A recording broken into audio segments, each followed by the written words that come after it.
Go, go, go. Eh ben, bienvenue sur Bonne Réputation, le podcast où je décrypte les marques personnelles d'invités qui font autorité dans leur domaine, et on va explorer toutes les batailles invisibles qui sont menées derrière tout ça. Moi, c'est Mathieu Bernard, je suis coach en personal branding pour dirigeants la journée et podcasteur la nuit avec avec ce podcast Bonne Réputation. Aujourd'hui, on a le plaisir d'accueillir Jérémy Coleman. Salut Jérémy. Et hello, comment ça va?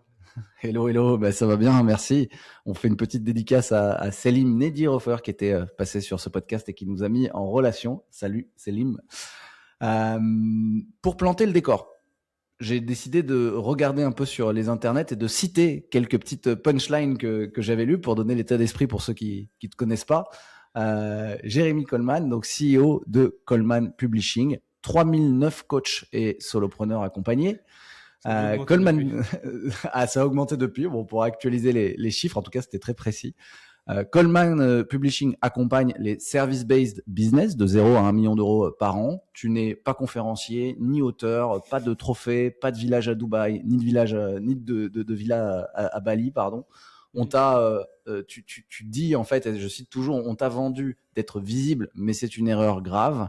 Et je vais te montrer la méthode trop bizarre pour ajouter 5 000 euros par mois à ton activité en étant invisible. Ça fait partie de ta promesse et c'est un élément en tout cas qui m'a capté. Je vais avoir des questions là-dessus. C'est un atelier qu'on a donné il n'y a pas longtemps. Où Okay. en fait, si tu veux, juste pour l'anecdote, historiquement, une fois par an, on faisait un atelier qui s'appelait Invisible à Visible. En gros, comment gagner en visibilité pour avoir des clients.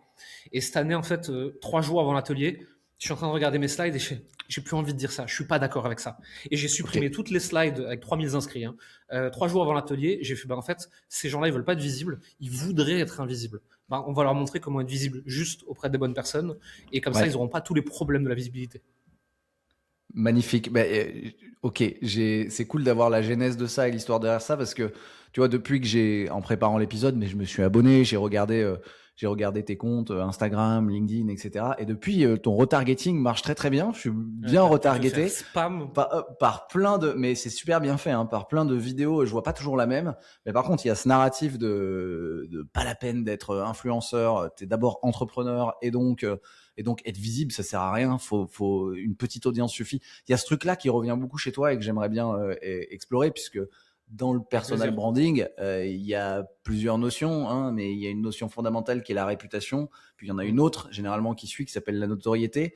Et souvent, il y a des petites confusions aussi là-dessus. Donc, je referme la parenthèse, mais voilà, la question que je voudrais creuser avec toi, c'est comment on peut développer son business, son activité, tout en restant invisible.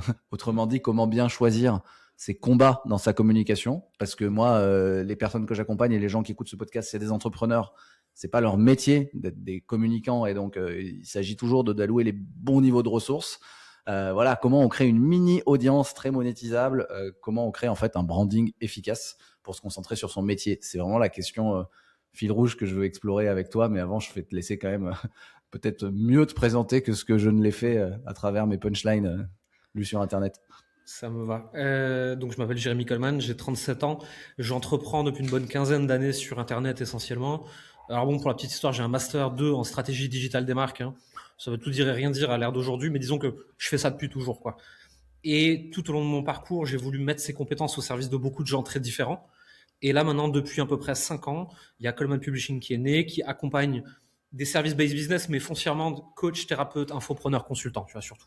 Des métiers du service et du savoir, quelque part, de la créateur économie, à développer leur activité avec des méthodes aussi simples que possible. On essaie de pas mettre à disposition des gens des trucs trop complexes. C'est ça vraiment notre cheval de bataille. Et après, on a différents programmes d'accompagnement. Et aujourd'hui, on accompagne même des gens qui font jusqu'à 2,5 millions, 3 millions par an. Pas au-delà, parce qu'au-delà, c'est hors de notre champ de compétences. Et donc, c'est sur toutes les problématiques de visibilité, de branding, des fois, parfois aussi, de contenu, de publicité, de tunnel, de marketing, d'offres. En gros, comment on développe une activité sur Internet. Ok, merci. Hyper clair. Et je dis on parce qu'aujourd'hui, on est 25 dans l'équipe quand même. Ah oui, d'accord, quand même. Ok. Mm. Ok. Donc, y a du monde derrière Coleman Publishing. Et ok, bravo. Et du coup, j'ai dit 3009 tout à l'heure, mais c'est quoi le vrai chiffre? Du coup, vous avez accompagné combien de personnes? J'ai pas recompté récemment, mais on doit être plus proche des 4000 aujourd'hui. Coleman Publishing, depuis le début, c'est pas loin de 10 millions d'euros de chiffre d'affaires. Je ne saurais pas te dire si on est un poil en dessous ou un poil au-dessus. Hein. Ok. C'est globalement ça. On accompagne au moins 500 personnes par an Ouais, depuis ok. pas mal d'années maintenant. Ok. Super, ça permet de mieux se rendre compte de à quelle échelle aussi tu as un impact sur toutes ces professions ultra bien ciblées, en tout cas très bien positionnées. Pour ceux, et un peu plus sur toi maintenant, qui du coup est le visage de Coleman Publishing, le fondateur et le visage, pour les gens qui connaissent, qui te connaissent pas, est-ce qu'on peut faire un petit point chiffré sur ton audience, tu vois? On a dit le Coleman Publishing, Ouais. nombre de personnes accompagnées, depuis combien de temps? En termes Ouais, Coleman d'audience, Publishing, on a fait le CA aussi. Tu as dit 10 millions depuis le début, mais donc là, j'imagine que ça a augmenté. Donc, on est à peut-être 3 à 4 millions par an. Et ouais, ouais, c'est ça. et toi, du coup, c'est toi qui portes aujourd'hui l'audience de Coleman Ouais, Publishing. Enfin, voilà, principalement. savoir un Pas peu que, où mais t'en es. en grand principe. Aujourd'hui, on est suivi par un peu plus de 60 000 personnes sur YouTube, 25 000 sur Instagram, 22, 23 000 sur LinkedIn. Après, il y a les newsletters, les podcasts, les machins, les trucs où on a quelques milliers, dizaines de milliers qui traînent par-ci par-là. Ok. Mais tout confondu, on doit être suivi cross-platform par 100 à 150 000 personnes, je dirais. Ok, impressionnant. J'ai entendu 60 000 sur YouTube, c'est massif, c'est énorme. Et Insta, c'est t'es 25 assez 000. actif aussi. 25 000. Ouais. Ok. Et ok, donc tu testes quand même beaucoup Pour de ceux qui se leviers. posent la question quand même, YouTube, parce que c'est très important de l'expliquer, sinon les gens ne peuvent pas comprendre. Aujourd'hui, nous, on a un gros delta d'abonnés sur YouTube par rapport à tous les autres réseaux. Et Ouais. pour ceux qui vont s'amuser à creuser, on ne fait pas tant de vues que ça, entre gros guillemets, par rapport à un nombre d'abonnés. Ça s'explique par deux choses. Déjà, l'algorithme de YouTube, il a changé. Tu peux avoir 5 abonnés, 5 millions de vues, ou 5 millions d'abonnés, 5 vues. Ah, Les je savais pas abonnés ça. ne sont... En fait, YouTube repropose ta vidéo presque de zéro à chaque fois que tu la relances. Alors, tu as toujours une Ok. base d'hardcore fans, tu vas faire tes 500 vues habituelles, mais c'est pas dit que tu touches toute ton audience, déjà pour commencer. Ensuite, à côté de ça, nous, on fait énormément de publicité sur tous les réseaux sociaux. Ouais. Beaucoup, beaucoup, beaucoup. Ces publicités amènent énormément d'abonnés, qu'on le veuille ou non. Hein, c'est pas particulièrement sensible, mais c'est le cas. Et donc, en fait, c'est des abonnés qui, à un moment, se sont intéressés à un truc, peut-être vont regarder une fois de temps en temps, mais c'est pas une audience organique naturelle. Ouais. C'est une D'accord. audience organique qui a été aussi constituée par la publicité, et c'est important de le préciser pour que les gens ils se découragent pas en essayant des trucs, etc. Ok. Et là, donc ça, c'est vrai pour ton audience YouTube et pour ton audience Insta. Ouais, Ok. Insta un peu moins. Insta, c'est un peu plus naturel, un peu plus organique, mais on doit avoir, je ne veux pas te dire de bêtises, je crois qu'on fait 1 à 2 millions de vues par mois sur Instagram. Il y en a au moins 50% qui vient de la pub. Ok. Ok. Ok. Hyper intéressant de savoir comment. On va y revenir après. Comment tu plugs. Bah sinon, je vais te demander maintenant. Sinon, je vais oublier. Mais c'est pas grave. On avance un peu dans l'épisode. Mais il y a un moment où je voulais te questionner sur ta stratégie. Et bon, tu es déjà quand même assez avancé sur pas mal de présence sociale. Et tu fais de la pub. Ma question, c'était de savoir. Est-ce qu'il y avait eu une bascule, c'est-à-dire à un moment tu étais passé du full organique à bah tiens là maintenant c'est bon je vais déclencher de la pub, ou si dès le début tu étais sur du paid plus de l'organique, tu vois, c'est une question que se posent beaucoup de gens. Ouais. J'ai commencé en full organique. Très vite, je suis passé en paid. Le paid marche tellement bien et tellement facile quand tu débutes dessus que je me suis retrouvé à avoir 90 à 95% de mon chiffre d'affaires qui venait du paid. Là, je me Ok. suis senti d'un coup excessivement en danger parce que bah, si Ouais. Meta a un pet de travers et décide de couper mon compte, bah, moi, j'ai plus de business. Et à ce moment-là, on a mis en place toute une stratégie pour que ce soit moins vrai. Et aujourd'hui, on doit avoir 40 à 50% de notre chiffre d'affaires direct qui vient de Meta Ads. Mais derrière, on a Instagram organique, YouTube organique, LinkedIn organique, Facebook organique, etc. Et les emails, les newsletters, les podcasts qui font quand même un bon 50% de notre chiffre d'affaires. Ouais. La dernière fois que j'ai regardé, on faisait entre 800 000 euros et 1 million d'euros par an en provenance directe d'Instagram. Ok. 800K Par exemple, tu vois. en provenance d'Instagram où tu Ouais, as 25 000 abonnés. ouais. Ok. Non, c'est bien. C'est pour les gens qui nous écoutent, c'est intéressant de se dire avec un compte à 25 000 abonnés, on peut faire 800 000 euros de CA s'il y Ouais, a un bon taf derrière, quoi. ouais, bien sûr. Ok, ok. Et en fait, c'est comment est-ce que ces abonnés ils sont très qualifiés? Est-ce qu'ils sont très engagés? Et surtout, quel est ton écosystème d'offres derrière? Nous, on va avoir des offres où les moins chers sont à plusieurs milliers d'euros, qui vont jusqu'à plusieurs dizaines de milliers d'euros. C'est plus Ok. facile de rentabiliser une petite audience. Ouais. Et ça, cette mécanique d'attribution, tu l'as sur Instagram parce que c'est un funnel bien traquable, mais tu l'as Nous, sur on les autres a, réseaux ou pas? je l'ai partout. Nous, on a un outil qui s'appelle Airos. Airos, c'est un outil à la base Ok. qui sert surtout à piloter des campagnes publicitaires en termes de tracking et d'attribution. Mais nous, on l'a branché sur tout notre organique. Donc, Ouais. je suis capable de te dire YouTube ramène tant, LinkedIn ramène tant, Instagram ramène tant, etc. Et on a une vision très précise de ce que ramène chaque réseau social. Alors ça, c'est hyper rare. Est-ce que tu es d'accord de répondre à cette question pour savoir Ouais. combien ça ramène? YouTube ramène en moyenne 25 000 euros par mois de chiffre d'affaires. Ok. Instagram, je te le disais, donc c'est entre 800 000 et 1 million par an. LinkedIn, je crois que c'est 150 000 par an de tête. Ok. On a au moins 1 million qui vient de l'email. Voilà un petit peu. Et Facebook, c'est pas assez bien traqué, je pourrais pas te dire exactement. Impressionnant. Et ok. Donc ok, c'est ce que te ramène c'est impressionnant. En fait, c'est LinkedIn le plus petit, quoi. C'est ça, moi, qui Ouais, pour me. moi, oui. C'est fou. Ok. Ouais, pour moi, oui. Mais je pense que ça vient de l'utilisation que j'en fais. Tu vois, y a pas de setter dessus. C'est moi qui, le matin, me demande tiens, qu'est-ce que j'ai envie de leur raconter aujourd'hui, qui ai souvent envie de raconter des conneries quand même parce que ça m'amuse beaucoup. C'est un peu mon défouloir. Il y a une stratégie qui est moins bien pensée pour la conversion que les autres plateformes.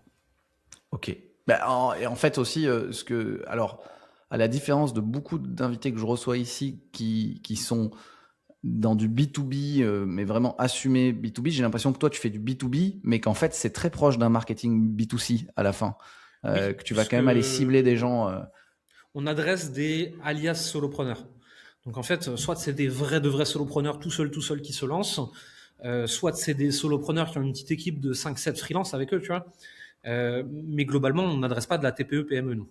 On Ouais, adresse des indépendants qui se sont entourés et qui sont le visage de leur entreprise, etc. Donc, tu parles à une seule personne, donc ça ouais, ressemble à du B2C quelque part. Tu parles pas à un service achat ou à un RH, etc.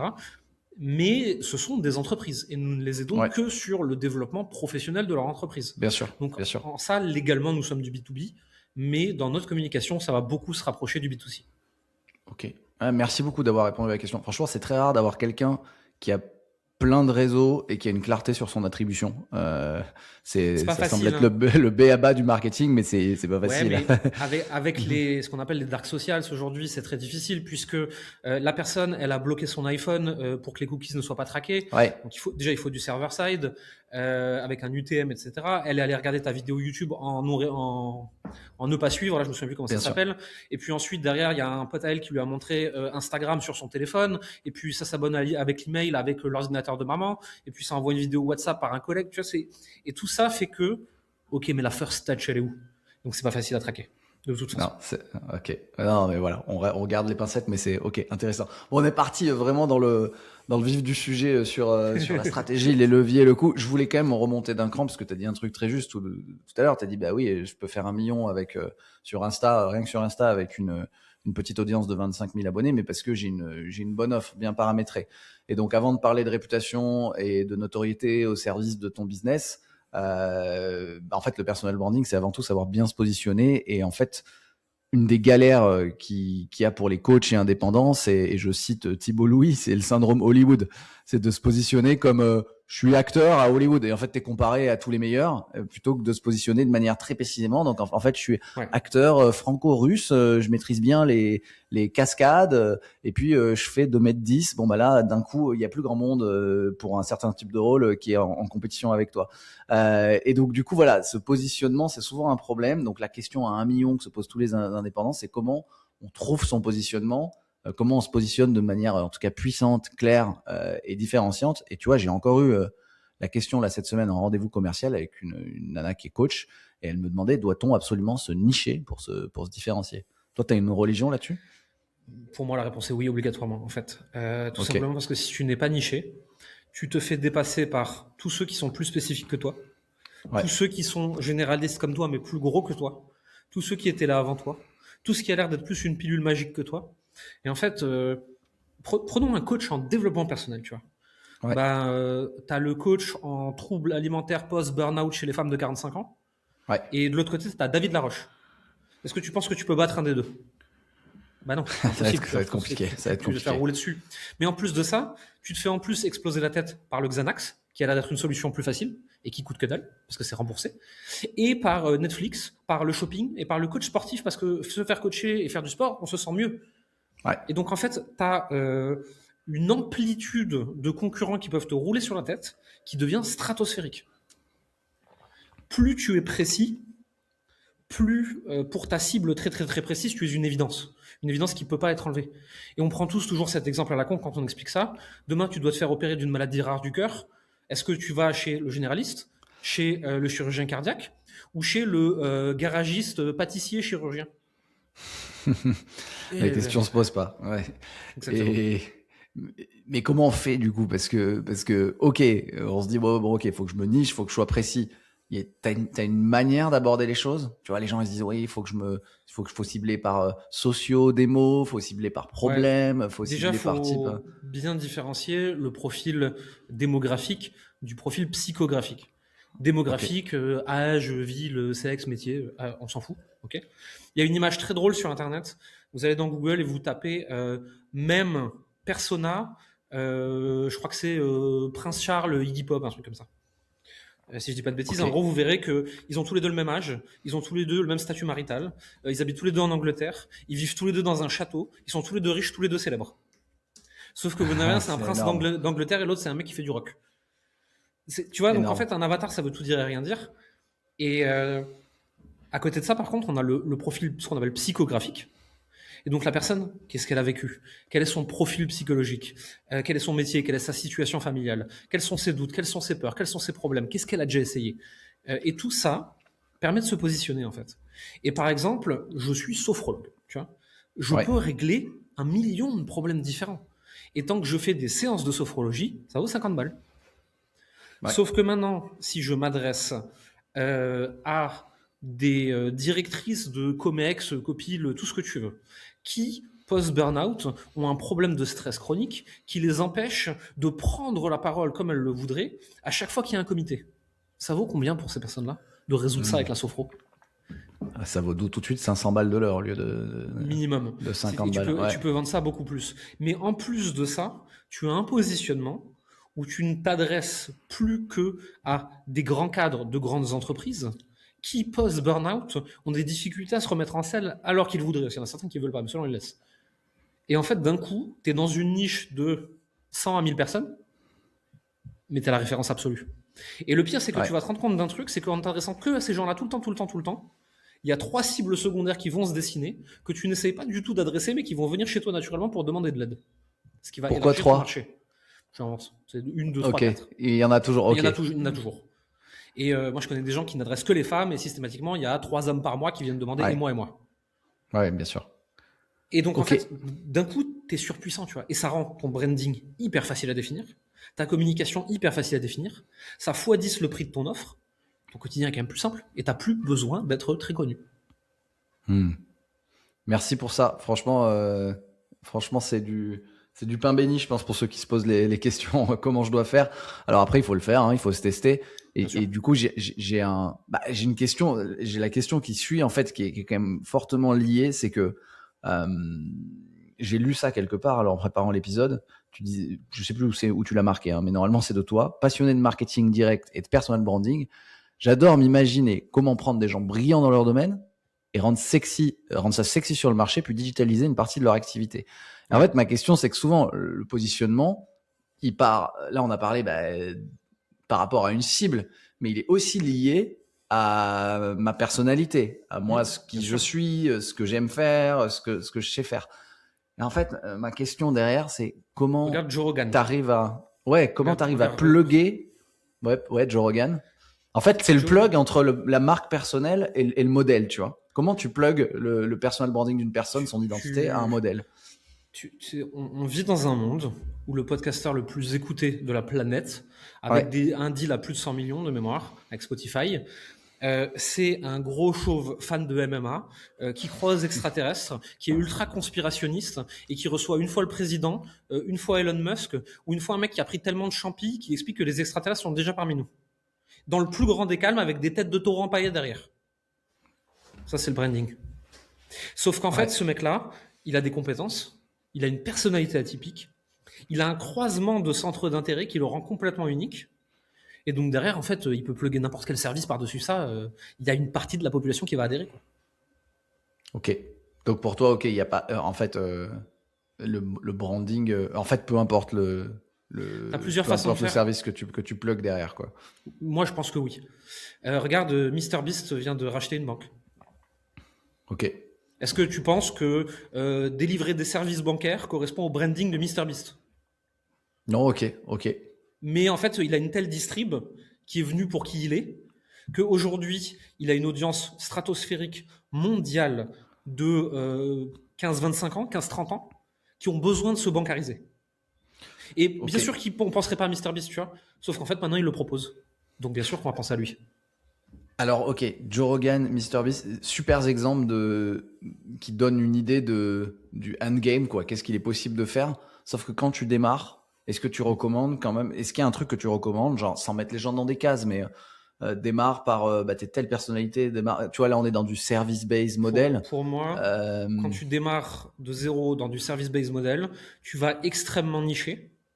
Ouais. Et tu essayes quand même d'aller dans un endroit où ta personnalité naturelle, il suffit de l'amplifier un tout petit peu et il y a un fit direct avec l'audience que tu veux servir. Si Ok. tu es obligé de te travestir ou de te cacher pour servir ton audience, c'est problématique. Moi, je fais toujours cette blague avec l'audience que j'adresse. Si demain je me montre en Lamborghini Orange à Dubaï, je pense que je perds 80% de chiffre d'affaires. Par Ouais. contre, quand je suis en short claquette à la montagne avec mon chien, ma femme et mon fils, et que j'explique aux gens que je roule avec un vieux Scénic cabossé, tout le monde se dit ah, Jérémy, il est tellement naturel, j'aimerais lui donner plus d'argent. Bien sûr qu'avec le temps, j'ai compris que cet effet-là se produisait, et donc je mets plus en avant des trucs que j'aurais juste pas mis en avant en temps normal parce que je ne voyais pas l'intérêt. Ouais. Mais en fait, il y a quand même un alignement entre ma vraie vie, ma vraie personnalité et l'audience que je veux servir qui rend le truc beaucoup plus simple. Jérémy, qui est quelqu'un de simple qui vit en France, c'est à la fois un branding et à la fois vraiment moi. Et je sers une audience qui résonne à ce branding-là. Très bien, très bien. Ok, toi, il n'y a rien qui est forcé ou enfin, tout ce que tu montres est vrai, quoi. Oui. Oui, oui. Je demande Après, ça pour ceux qui nous écoutent. il peut y avoir des jours, j'en discutais en podcast juste avant, il peut y avoir des jours où je vais faire une vidéo YouTube et je suis là en train de m'amuser, de rigoler, de dire que, et qu'en fait, je vais pas bien, tu vois. Oui. On reste dans un métier où on est en train de faire un spectacle, quand même, d'une certaine façon, tu vois.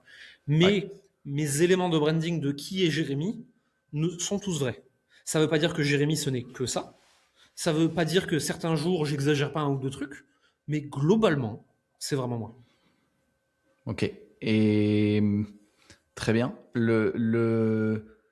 J'avais une question que je garde juste pour un peu après. Je voulais rebondir sur quand même ce qu'on était en train de dire là où en fait tu disais t'as une promesse. T'as une promesse quand on clique sur les liens LinkedIn ou Insta. Où tu dis, alors c'est peut-être pas sur toutes les pages, mais j'ai lu, découvre comment attirer 2 à 5 clients premium par mois sans te trahir ni t'épuiser. Tu vois, et tu parlais de pas se travestir. Grâce à un seul réseau social. Et donc, tu dis même, on aimerait ajouter 5 à 50 000 euros par mois à ton CA selon où tu en es. Comment on construit une telle promesse? Tu vois, moi là, je lis cette promesse, je me dis, bah, en fait, génial, j'achète. Mais comment on construit une telle promesse et comment on l'assume derrière?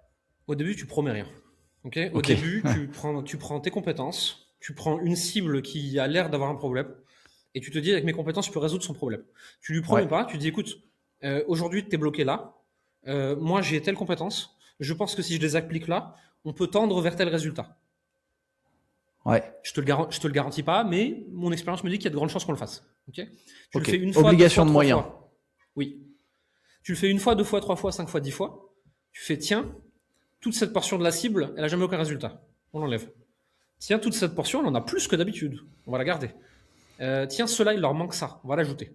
Et comme ça, tu raffines. Donc, tu en reprends 10. Ah, tiens, je commence à réussir à systématiser mes résultats. Ah, tiens, eux, ils supportent pas ça. Mais moi, ça, je veux absolument le faire. Hop, on les enlève. Et au fur et à mesure, tu es sur une cible où tu as une certitude très élevée de pouvoir apporter les résultats. Et après, encore une fois, une fois qu'on a dit tout ça, on a accompagné des milliers de personnes à avoir beaucoup de résultats, mais on n'a pas une obligation légale de résultat. On a une obligation de moyens. Il faut bien différencier une promesse marketing. Nous allons dans cette direction. La moyenne de nos clients a eu ces résultats, d'une promesse légale et d'une garantie, ce qui n'est pas le cas ici. Ouais, ok. Non, mais on est d'accord. Donc, derrière ta promesse, tu clarifies bien qu'il y a une obligation de moyens derrière, pas une Oui, obligation de de résultat. toute façon, Ok. nous, on ne donne aucune garantie, jamais. Ouais, ok. Je peux te dire, mon expérience des 100 dernières personnes qui te ressemblent a donné ça. Hmm. Ça ne veut pas dire que tu feras mieux ou moins bien, j'en sais rien. Ok. Important d'avoir l'envers du décor parce qu'il y a parfois, des messages où tu te dis waouh, tu sais, ça ressemble à un truc presque une garantie, quoi. Oui, et il y a toujours ce qu'on appelle les clauses de garantie inapplicables qui sont un petit cachés dans le contrat. Tu vas gagner 5 000 euros par mois, c'est garanti. Si tu envoies 19 000 messages de prospection par jour pendant 6 ans. Voilà. Bon, toi, on est d'accord, il n'y a pas de ça dans tes contrats. C'est du. Non, jamais. Mais ok, donc on construit ce genre de promesse. Toi, tu es à un niveau quand même assez avancé, donc on la fait pas au début, si je résume, parce que ça peut intéresser les gens qui nous écoutent. Au début, on se donne vraiment juste une obligation de moyens, et ensuite, à mesure que les certitudes augmentent, que la cible s'affine, on peut affiner cette promesse tout en gardant en tête que c'est on va tendre vers ça, on a une obligation de moyens qui va faire tendre vers ça, mais jamais une obligation de résultat. Voilà. Ok. Et de manière générale, plus tu as d'ancienneté, plus tu as une grande équipe, plus tu as d'expérience, plus tu peux être un peu agressif sur les promesses. Parce que tu as un faisceau de preuves qui te permet de dire ça. Et même là, il faut toujours quand même mettre des guillemets et expliquer. On ne veut pas tomber dans les pratiques marketing illégales et trompeuses. On veut quand même toujours dire aux gens, ce sont des moyennes observées. Ça ne veut pas dire que ce sera vous. Mais peut-être que vous faites mieux que ça d'ailleurs, hein, mais peut-être pas. Et ça, moi, à ce stade, je ne peux pas le garantir.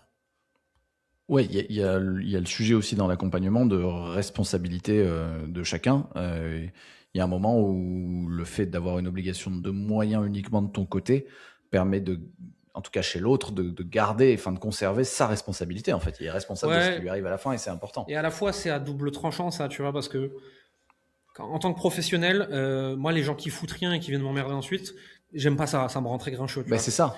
Mais j'ai aussi vu beaucoup de professionnels qui avaient un vrai défaut de leur système de livraison et qui se cachaient derrière, ouais, non, mais c'est parce qu'il a pas le mindset. Non, c'est parce que tu as mal délivré, en fait. Hein. Il faut être capable de le reconnaître aussi parfois. Et nous, on essaie d'améliorer le produit en permanence.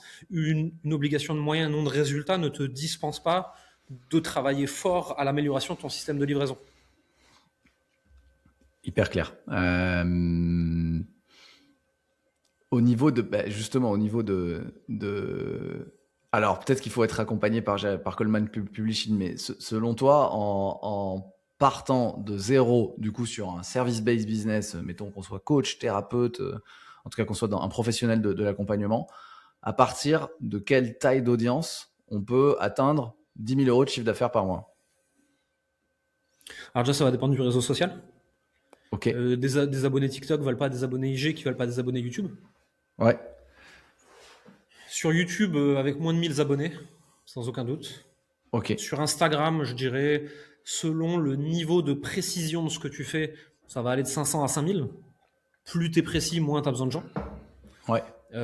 Sur les autres réseaux, ça va être entre 2000 et 10 000.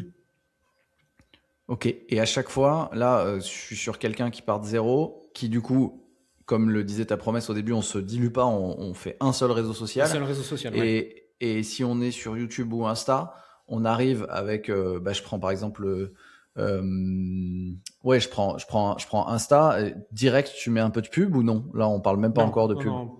Bah, si financièrement tu t'en fous. En fait, moi, la pub, les gens me disent toujours à partir de quand je peux en faire. À partir du moment où, quand ta dépense publicitaire est cramée dans le vide, ça ne te met pas en insécurité. Ok. La pub, surtout le tout début, c'est l'équivalent du casino. Hein. Sauf que tu as des chances de gagner à la fin. Donc c'est pour ça qu'au début, moi je déconseille. Une fois que tu as une offre prouvée qui s'est vendue plusieurs fois, tu peux faire de la pub. Avant ça, dès que tu as un peu de moyens financiers, tu peux faire des follow ads pour gagner en audience qualifiée. D'accord. Follow ads, 5 euros par jour. Ouais, c'est quoi les follow ads? C'est des ads que tu fais sur Instagram. Vous avez peut-être déjà vu passer les miennes où je suis avec un pull tic et tac parce que je revenais de Disney avec mon fils et je disais je fais de la pub pour vous filer un truc gratuit si vous êtes coach ou thérapeute, abonnez-vous au compte. En gros, tu vois, je caricature un peu, Ok. mais c'est globalement ça et donc ça me fait gagner des abonnés. Énorme. Que je Ok, paye, c'est du vraiment coup. configuré pour ça. Ouais, mais c'est Ouais. configuré pour ça et Oui. et du coup c'est lean. Enfin, c'est pas trop cher. C'est vraiment fait Non, exprès non, pour les tu abonnés, peux le quoi. faire à 5 € par jour. Ok. Ok. Hyper intéressant. Je connaissais pas les follow ads. Et Ouais. ok, très bien. Je reviens. Je reste un peu plus sur ta méthode quand même. Où là Ouais, bien sûr. on a parlé de toi, ce que tu avais fait. Et d'ailleurs, j'ai quelques petits challenges ensuite. On va revenir sur toi. Parce que toi, aujourd'hui, tu as plein de réseaux, etc. Mais quand même, dans ta promesse, tu dis, ben, vous pouvez aller faire 10 000 € par mois, en tout cas 5. Enfin, vous pouvez aller Moi, je peux te faire, donner lancer un les... business avec un seul Rien. canal, sans te Ouais. travestir, peu d'audience, etc. T'as dit, J'ai et fait tu. Ouais, mes, pardon. j'ai fait mes premiers 100 cas de vente sur un business model de consulting et de coaching. Ok. Ouais. J'avais mon compte Facebook. Facebook était un peu plus à la mode qu'aujourd'hui. J'avais mon compte Facebook et je devais avoir 1500, 2000 personnes dessus. Je venais de supprimer ma chaîne YouTube parce que ça me saoulait. Et Ok. j'avais une vieille newsletter qui datait de Mathusalem, qui avait changé 9 fois de sujet. Et il devait y avoir 370 personnes dessus. J'ai fait les Ouais. premiers 100 000 € de vente avec ça. Et comment t'as fait? C'est assez facile en fait. Quand j'explique aux gens, maintenant c'est devenu très à la mode, ils appellent ça un social funnel et tout. En fait, c'est simple. Tu connectes avec des gens, Ouais. soit en les ajoutant, soit dans des groupes, soit tu discutes avec des gens en fait. Derrière, tu fais des contenus quotidiens qui s'adressent à ta cible, aux problèmes que tu veux résoudre et à ce qu'ils vivent en temps réel. Ces gens-là, il y en a une partie qui vont réagir. Ceux qui Ouais. réagissent un peu à tes publications, tu vas leur écrire un DM. Tu leur vends rien, surtout à ce stade encore. Hein. Tu vas juste discuter. Tu vas faire de l'exploration. Et tu vas déjà leur filer des petits conseils, tu vois. Et dans ceux-là que tu as eu en DM, il y en a un petit pourcentage que tu vas pouvoir amener en appel. Tu vas effectuer un diagnostic, une recommandation d'offre peut-être. Et si tu n'as pas d'offre, tu te dis, écoutez, je suis en train d'en construire une, est-ce que je peux vous tenir au courant plus tard? Et là-dedans, il y en a un petit pourcentage qui vont devenir tes clients. Et c'est comme ça qu'avec un truc hyper lean, hyper simple, ton téléphone et juste un peu de temps, tu vas réussir à développer 2000, 2000, 5000, 10 000 € par mois avec un seul réseau social. Connecte avec des gens, expose-les à ton contenu, parle aux plus intéressés. C'est tout. C'était Facebook, toi, au début. Ouais, Facebook, j'ai commencé avec Facebook. Ouais. Ok, ok, énorme. Est-ce que ça, c'est ce que tu appelles la stratégie d'attraction? J'ai lu un truc qui était Ouais. structurant dans tes. Alors, je sais plus si c'était un contenu ou une pub. Tu disais, il existe 4 façons pour trouver des clients hors bouche à oreille: prospection, contenu long, pub et stratégie Ouais. d'attraction. Et Ouais, je me c'est disais, ça. mais c'est quoi la stratégie d'attraction Bah, du c'est coup? ça. C'est ça. Ok, C'est ce que nous, on a appelé le One Place Funnel. C'est un social funnel, en fait. ok, ok. Et c'est totalement organique, c'est-à-dire qu'on funnel, Ouais. on entend tout de suite automatisé, machin. Non, non, non. Là, c'est Funnel, toi ça veut avec ton dire effort. funnel, ça veut dire parcours d'achat, si tu veux, en Ouais. caricature. Tu vois. Ton fleuriste a un funnel. Il a du trafic, il est dans une rue, il y a des gens qui passent devant. Ok. Ensuite, il a mis des fleurs devant, elles sont pas toutes dedans. Donc ça sent bon, c'est joli, donc tu t'arrêtes. Et là, tu rentres. Et là, tu commences à discuter. Et peut-être que tu repars avec un bouquet. C'est un funnel. Hyper clair. J'aime bien. Repartons de ce qui se passe dans le monde physique. Et ok. Question sur toi maintenant. Tu as quand même beaucoup d'audience. Enfin, tu disais tout à l'heure, il y a des trucs. Enfin, LinkedIn, tu fais tout seul. Enfin, tu t'organises comment, tu vois? Alors aujourd'hui, moi, j'ai Parce que toute une là, équipe média. J'ai toute une équipe ouais, média ok, aujourd'hui, ok. Parce qu'on a 5 chaînes YouTube, on a plusieurs comptes Instagram, etc. Aujourd'hui, Instagram, moi, j'ai 3-4 jours de tournage par mois. ok, d'accord. YouTube, 1 ou 2 fois par mois. Ça dépend de ce que j'ai à tourner ou pas. Beaucoup d'événements présentiels qu'on organise qui sont filmés, redécoupés, etc. Les emails, ça dépend des périodes. Des fois, c'est moi, des fois, c'est des équipes. LinkedIn, pour l'instant, c'est juste moi qui me lève le matin et me dit tiens, qu'est-ce que j'ai envie de raconter. Mais aujourd'hui, Ok, toute notre distribution cross-platform, c'est plus moi qui le fais. d'accord, C'est-à-dire ok. que y a des gens qui réfléchissent, tiens, dans tout ce que dit Jérémy, qu'est-ce qui est le plus intéressant par rapport au format actuel, ce qui marche, la direction dans laquelle on va amener l'entreprise. Ils vont me proposer une liste de trucs que je vais valider. Ensuite, ils vont me dire, OK, kidnapping, tel jour, telle heure, dans telle ville. Moi, je me pointe, je m'assois pendant 1 à 2 jours et je raconte des trucs qui vont être ensuite redécoupés et rediffusés. Ok, donc Mais, tu mais fonctionnes par kidnapping, j'adore. oui, oui, oui, complètement. Et d'ailleurs, là, j'ai 3 modules de formation pour notre formation à tourner. Et où je vois que j'y vais en reculons, j'ai la flemme, j'ai pas envie, je le fais pas et tout. J'ai envoyé un message à l'équipe média, je fais s'il vous plaît, vous pouvez me kidnapper 2 heures et me les faire tourner. Ouais, c'est ok, ok. Et eux, ils savent exactement ce qu'ils doivent te faire dire, Ils ont, etc. ils ont Ils te connaissent l'habitude par avec cœur. moi en fait. C'est Ouais, de ça fait longtemps que je l'interne, bosse avec donc eux. c'est de Ouais, l'interne. Donc, ouais, ok, ouais. t'as quand même des gens qui te connaissent, quoi. C'est pas. Oui. Euh, ok, il y a un truc que je trouve paradoxal sur LinkedIn. Je suis allé regarder récemment. J'ai vu que parfois t'en faisais genre 4 par jour des posts. Ouais, ça m'arrive. Ouais. Alors que tu prônes la profondeur des contenus, l'anti-influenceur, enfin voilà, l'efficacité. Pourquoi? Ça m'amuse. Ok, Et qu'en fait, j'ai plus besoin d'aller au plus simple, d'aller au plus efficace, de me faire connaître. LinkedIn, c'est pour m'amuser. ok, Et c'est vraiment d'ailleurs, pour on le voit t'amuser. bien, tu vois, c'est le chiffre d'affaires de LinkedIn par rapport à tous les autres réseaux sociaux. Tu vois bien que le truc est très mal réfléchi. Parce qu'en fait, à ma Ok, taille d'audience, ça devrait faire beaucoup plus de chiffre d'affaires. C'est un endroit où je m'amuse. Quand j'ai quelqu'un qui m'a embêté parce que j'ai lu un commentaire d'un hater, si j'ai dit à la team média, je veux qu'on fasse une vidéo réaction dessus, on me dirait, t'arrêtes tes gamineries, on va certainement pas faire ça. Et ouais, moi, je vais rager sur LinkedIn. ok, donc c'est ton défouloir. Ouais, ouais, vraiment. Ok, je comprends mieux, je comprends mieux. Mais c'est aussi Et le, ma zone de test. Si j'ai ouais, une nouvelle idée, je vais pas te faire déplacer toutes les équipes dès que j'ai une idée à la con. Je vais faire un post LinkedIn, je vais regarder comment les gens réagissent. Des fois, je me dis que j'ai une idée de génie et que je vais révolutionner l'entreprise, je fais un post LinkedIn, 3 likes. 3 likes, 0 MP. Bon, c'était une idée de merde. ouais, oui, et donc oui, ça reste quand même un super laboratoire parce que t'as plusieurs dizaines de milliers, t'as 20 000 combien sur 20, LinkedIn? 21, 22 000, je crois, un truc Ouais, comme ouais, ça. donc c'est un beau laboratoire. Ouais, ok. Mhm. Euh, ok, trop bien. Non, mais je comprends mieux. C'est le côté des fouloirs.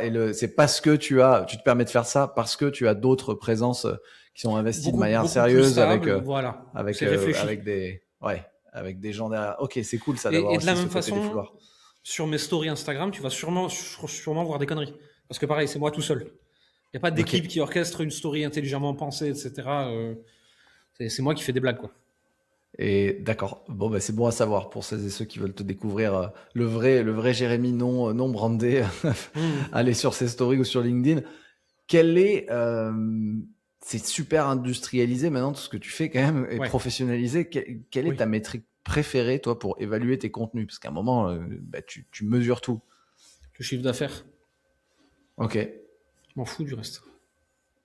D'ailleurs, il y a des formats de vidéos sur YouTube qui faisaient 5 000, 10 000, 15 000 vues. J'ai dit non, ça en fait pas, j'aime pas. C'est la mort dans l'âme de faire ce type de contenu pour moi, ultra grand public, où je répète des grands pensifs qui seraient sur des citations Instagram de compte à la con. Et on me dit, ouais, tu vas expliquer la psychologie de l'argent pour les débutants qui veulent. Non, je sais pas mon métier en fait. Et ça ok, me saoule. Et ça fait énormément de vues. C'est probablement ce genre de vidéos qui sont les vidéos les plus vues de ma chaîne YouTube. Mais j'ai pas du tout envie de tourner ça. Et ok. aujourd'hui, je suis à une taille de boîte où je peux me permettre de faire ma diva en mode non, ça je veux pas. Ouais. Donc tu as le kiff, voilà, ce que tu as envie de dire, ce que ça Je. rapporte en chiffre d'affaires et puis Ouais, et donc ça c'est lié à la discussion qu'on avait tout à l'heure, c'est l'attribution. l'attribution quoi. À un moment donné, est-ce que ça a compté dans le funnel, dans le chemin pour Ouais. rentrer dans ton magasin de fleuristes quoi. Hmm. Et si demain, Ok, tu vois, il y a une vidéo que j'aime pas, que j'avais pas envie de faire, mais où on me prouve par A plus B qu'elle a été décisive, tant pis si j'aime pas. Mon métier, c'est de faire ce qui doit être fait. Pas ok, toujours ce que j'aime, tu vois. C'est juste que à chaque fois que je dois faire quelque chose que j'aime modérément, aujourd'hui, j'orchestre l'équipe autour de moi pour qu'ils me rendent ça très facile, pour enlever toute la friction. Parce que s'il n'y a pas de ok. friction, je peux me forcer un peu. C'est pas grave, tu vois. C'est partie du job. C'est des discussions très intéressantes qu'il y a eu entre Alex Hormozy et Cole Gordon. Ouais, Cole Gordon, c'est un mec qui est dans la vente aux États-Unis, qui doit faire 3 millions par mois à peu près. Et Cole Gordon, il arrive fièrement chez Hormozy, il lui fait, ah, mon contenu, je le fais en 2 heures par mois. Et Hormozy qui lui répond, ouais, ça se voit. Ça se voit, j'ai 3 millions d'abonnés, t'en as 30 000. ok. Et il disait, oui, mais le contenu, ça saoule. Et Hormozy qui lui a répondu, oui, moi aussi, mais c'est mon métier, donc je le fais, c'est tout. Aujourd'hui, toi, tu considères que le contenu est ton métier? L'évangélisation de mon entreprise, de ses produits, et du domaine auquel je crois profondément, à savoir n'importe qui aujourd'hui avec une passion chelou, des compétences, un ancien métier peut revaloriser un truc et se lancer sur Internet, évangéliser tout ça de toutes les façons qui sont à ma disposition, c'est mon métier. Ok. Ça passe par Donc le ça, contenu. c'est ouais, quelque part, tu mènes une bataille culturelle, Presque. bataille d'idées. Mais non, mais c'est important. Moi, je pense dans le personal branding, il y a souvent une bataille identitaire, une bataille business, quoi, une bataille et une bataille culturelle. Hein. Ceux qui sont d'ailleurs les plus suivis, c'est souvent sur leur bataille culturelle. Hein. C'est à un moment donné des idées qui dépassent la personne. Et je me demandais du coup, toi, qu'est-ce que tu penses des coachs influenceurs? Parce que dans ton modèle, t'amènes à influencer en fait quand même pas mal, à faire du contenu, en tout cas une partie de ton métier. C'est toujours pareil, ça dépend alors, ça dépend de qui. Ça dépend de quelles sont leurs idées qu'ils véhiculent. Ça dépend de ce qu'ils Ok. vendent. Ça dépend la qualité de leur système de livraison. Donc en fait, est-ce qu'ils sont en train d'arnaquer les gens ou est-ce qu'ils sont en train de vendre un truc sympa? Tu vois, ça dépend Ok. de tellement de facteurs différents. T'es quelqu'un d'ultra influenceur, mais avec un message super simple, tu vois, qui fait du bien à la société quelque part. Derrière, tu as un super bon produit qui ne nuit pas aux gens. Bah, vas-y, je suis content. J'ai pas envie d'avoir ta vie, mais je suis content que tu le fasses, tu vois. Je trouve ça sain. Ok. Parce que toi aujourd'hui, tu vois la création de contenu, enfin en tout cas du coup l'influence, le fait de faire évangéliser, ça occupe combien de temps de tu vois, en pourcentage de ton quotidien ou de tes semaines, Un pour tiers, qu'on se donne une à peu idée? près. Ok. Un tiers. Et ok. Et tu penses quoi, toi qui accompagnes du coup des coachs, des thérapeutes, tu penses quoi de l'industrie du coaching? Bon, c'est tout ce que tout le monde a déjà dit, hein, c'est merveilleux, et il y a des catastrophes. Il y a des Est-ce que dérives qui sont des ouais, dérives sectaires, il y a des dérives de vente sous pression, il y a des escroqueries, il y a des menteurs. Il y a des gens qui sont juste nuls aussi. Hein. Ils sont pas du tout mal intentionnés, c'est juste comme des partout, nazes, tu ouais. vois. Et en fait, je pense pas qu'il y ait plus de pourriture que dans une autre industrie. Et d'un point de vue purement juste économique, est-ce que tu penses que c'est saturé aujourd'hui? Non, Enfin, non, comment tu c'est vois un- évoluer le marché dans les 10 prochaines années, tu vois? c'est que le début. Deux choses. Ok. Déjà, l'éducation en ligne, de manière générale, c'est Ouais. un marché à plusieurs dizaines de milliards au niveau mondial. En plus de ça, il y a un transfert des flux financiers qui est en train d'arriver de toutes les écoles intermédiaires vers les pignoufs comme moi qui vendent du savoir sur Internet. Okay. Alors bien Ouais. sûr, on va jamais concurrencer Harvard, des trucs comme ça. On va pas concurrencer demain matin HEC, Polytechnique, l'ENA, la Sorbonne. Par contre, tu sais, toutes ces écoles un peu de seconde zone qui délivrent des Ouais. bachelors, des masters, des trucs comme ça un peu moyens, bah, en fait, Oui, les où gens t'as ils pas de commencent à se job à la dire, fin. voilà, les gens ils commencent à se dire, en moyenne c'est 5 000 balles l'année ces trucs-là, tu vois, sur 3 à 5 ans. Bah, peut-être que si je filais 10 000 balles à un entrepreneur en ligne, je vais apprendre plus de trucs, quoi. Ouais. Donc il y a ce transfert de flux Ok. financiers. Et à côté de ça, en fait, ça se démocratise énormément en se professionnalisant au niveau français, tu vois. Et moi, je le vois parce que, étant dans cette industrie depuis longtemps, mes copains marketeurs, à l'époque, la métrique, c'était si tu fais 1 million par an, tu es dans les meilleurs. Aujourd'hui, c'est 1 million par mois. Et ils vendent la même chose à peu près, tu vois. Alors bien sûr, la méthode de Ouais. vente sont améliorées, mais ils vendent sensiblement la même chose. Donc ça veut dire que le marché est 10 fois plus gros qu'avant. Et ok. Donc pour toi, c'est que le début, quoi. Ouais. Ok. Quelques questions. Merci pour ta réponse. C'est intéressant de savoir parce que j'ai beaucoup de gens qui sont d'ailleurs souvent extérieurs au truc. Ils disent non mais de toute manière c'est saturé. Il y a trop de Oui, coachs. Tout le monde est ça coach. va exploser. Oui, oui, bien sûr. Ouais, oui, c'est ça. Et donc, ok, intéressant de voir, enfin, d'avoir ton point de vue d'insider aussi. Moi, je suis assez convaincu que le marché est en train le marché du travail en général est en train de s'éclater et que il y a plein de mini besoins et de mini besoins, enfin, et surtout de mini besoins d'expertise dans tous les sens. Et donc, ça va dans le sens Oui, oui, de solo personnes. et avec l'intelligence artificielle qui va rendre de plus en plus accessible la production de nos idées, euh, là où une micro-idée ne valait pas la peine de s'y lancer parce que ça coûtait trop cher ou ça prenait trop de temps, on va avoir de plus en plus des micro niches. Ouais, Et donc je suis beaucoup assez plus de convaincu de ça potentiel. aussi. Et ok. Et assez convaincu de ça aussi. Dernière question un peu pro sur tes. Allez, double question. Déjà, une sur la dernière sur quelqu'un qui voudrait se lancer, qui est coach. Prenons quelqu'un qui est coach coach pour des entreprises, pour des entrepreneurs. Mhm. C'est quoi le meilleur canal pour se lancer? Si tu adresses des entreprises, des entrepreneurs, tu vas sur LinkedIn surtout, essentiellement, Ok. je dirais. Et en Ouais. second, Instagram. Ok. Instagram, on se rend pas Et compte, mais les professionnels de LinkedIn, ils y sont aussi. Les hmm, patrons de grosses boîtes, ils y sont aussi. Sauf qu'en fait, c'est là où leur fille leur envoie des blagues en DM. Et donc, ouais. bien souvent, tu vois, le LinkedIn, il va être professionnel. Et peut-être qu'il y aura quelqu'un derrière, d'ailleurs. Alors que l'Instagram, c'est souvent le tout seul.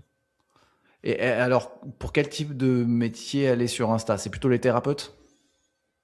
Les thérapeutes, les coachs, les formateurs. Ok. À la rigueur, les consultants, tu les laisses plus exclusivement sur LinkedIn. Mais tous les autres peuvent aller sur les deux. Ok. Intéressant d'avoir ta catégorisation par efficacité de médias par métier. Enfin, En fait, si voilà, tu c'est. veux, moi, de toute façon, mes trois plateformes de cœur par rapport à ça, par rapport à un social funnel, c'est Facebook, LinkedIn, Instagram. Ok. Ok. Facebook, c'est la plus facile. C'est vraiment le truc, c'est ultra simple à utiliser, c'est ultra simple à faire ça ton début de petite audience. Tu peux connecter avec les gens facilement. De toute façon, si ton audience elle a moins de 40 ans, c'est pas la peine d'aller sur Facebook. Ils y sont plus. Ouais. Par contre, si tu Ouais. vises les 40-60 ans, Facebook c'est merveilleux. Facebook D'accord. c'est très facile. Par contre, c'est un algorithme qui est devenu de plus en plus fermé. Même si là, il tend à réinverser, à rouvrir les vannes un peu et à filer du trafic gratos. Donc, ça avait très vite un plafond de verre. Instagram, c'est le plus dur pour se lancer. Quand tu pars de zéro, Instagram, c'est un enfer. Les 100, 150 premiers abonnés, c'est super dur. Par contre, Ouais. Instagram a un potentiel de viralité illimité. T'as pas de plafond de verre. Et à côté de D'accord. ça, LinkedIn, c'est un peu entre deux en termes de facilité, mais tu n'adresses que du B2B, du freelance, du salarié, des trucs comme ça. Ouais. Et alors, YouTube, parce que YouTube, c'est super Après, dur. Il faut après. de la prod, enfin, tu vois, c'est Jamais, chaud, jamais quoi. YouTube pour commencer. Moi, je conseille D'accord, ok. toujours de commencer par un des trois premiers, parce qu'en fait, tu vas aller chercher de la proactivité et des revenus à court terme.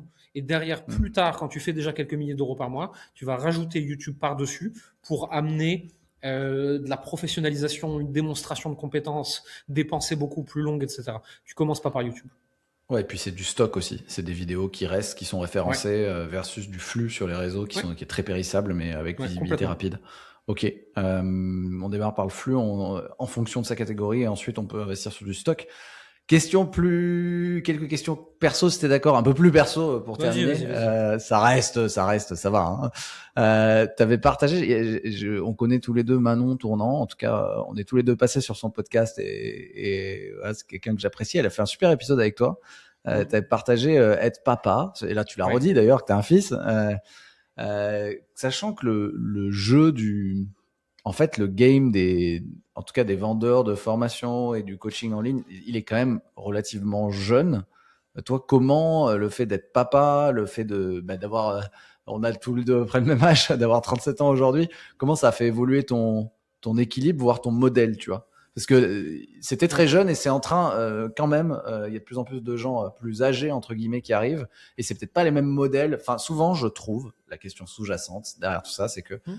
il y a beaucoup de gens qui donnent une vision des choses, une vision de comment faire, etc., mais qui ont zéro contrainte, qui vivent Ouais. enfin, Tu qui sont peux, H24, qui peuvent bosser H24, qui n'ont pas de contraintes, qui sont pas engagés, qui sont pas avancés dans la vie, quoi.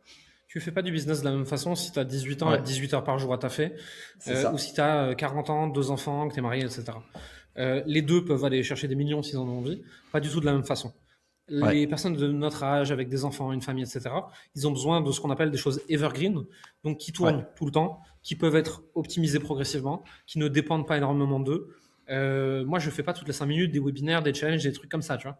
Je vais faire des événements d'activation une ou deux fois dans l'année. J'en fais pas toutes les 5 minutes pour une raison très simple.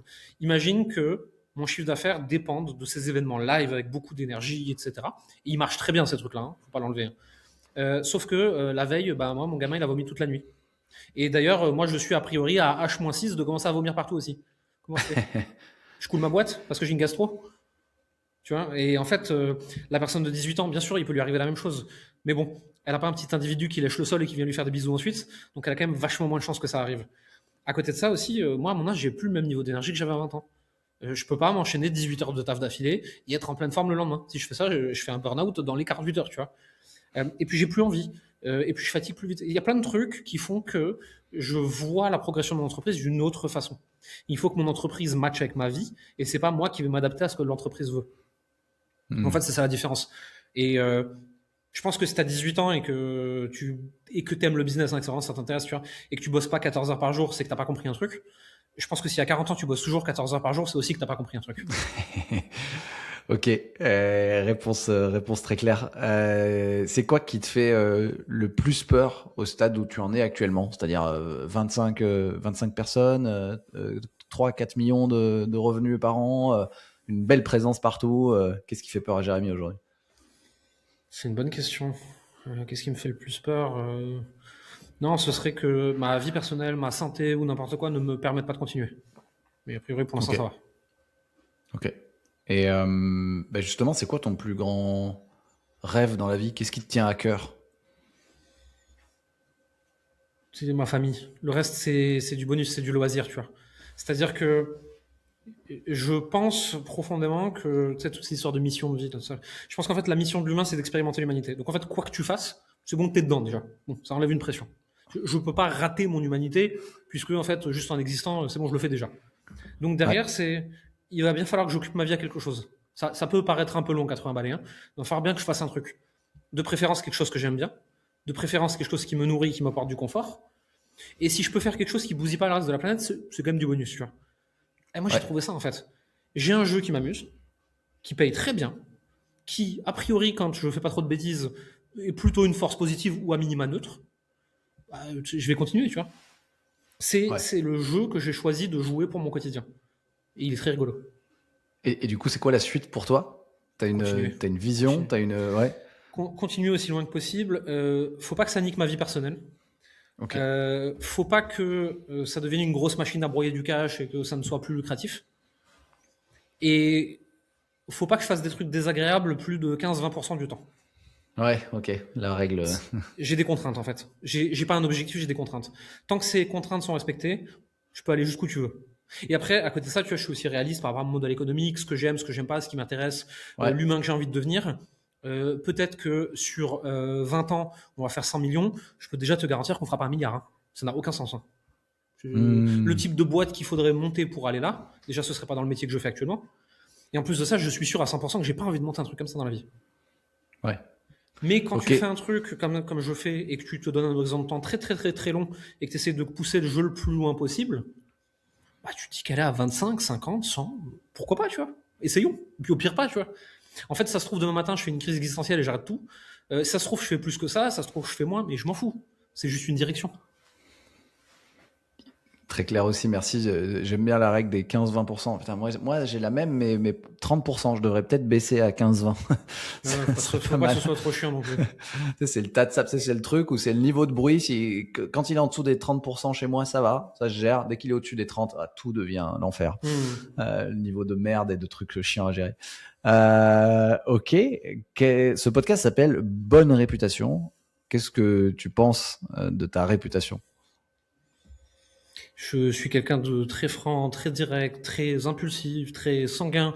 Je pense qu'il y a peu de gens qui ont une impression neutre à mon égard.